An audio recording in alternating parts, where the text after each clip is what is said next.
Madam వచ్చినప్పుడు ముగ్గురే పిల్లలు ఉన్నారు. ముగ్గురు పిల్లలు ఉన్నప్పుడు కీర్తి మేడం చాలా బాధపడింది. అంటే మేము ఈ స్కూల్ ఎస్సీ పాలన అనుకుని ఆమె ఇక్కడికి వచ్చిందంట.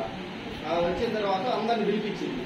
ఎందుకంటే నన్ను వాటిని తత్వాన్ని పిలిపిస్తే ఏమన్నా ఇట్లా అయితే మీ పిల్లలు ఉన్నారు, మా పిల్లలు ఉన్నారు, ముగ్గురు పిల్లలు ఉన్నారు మా పిల్లలు ముంబైలో. ఎందుకంటే ఆ మేడం చాలా బాధపడింది. స్కూల్లో ఇంటింటి గురించి అందరికీ కథలే చెప్పారు.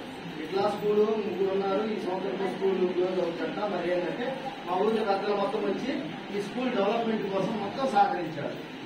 ఈ బల్లాలు కానీ, ల్యాప్టాప్ కానీ, ప్రొజెక్టర్ కానీ ఇవన్నీ చాలా సహకరించారు. రాయి రైస్, మళ్ళీ పాలు, మధ్యాహ్నం మజ్జిగ కోసం చాలా మంది దాంట్లో సహకరించారు. అలాగే ఇప్పుడు కూడా నాకు ఆ నమ్మకం ఉంది. ఎందుకంటే ఇప్పటికి ఏదైనా తొందర పడితే ఏది ముందుకు పోలేమ్మా, కొంత టైం పట్టుద్ది.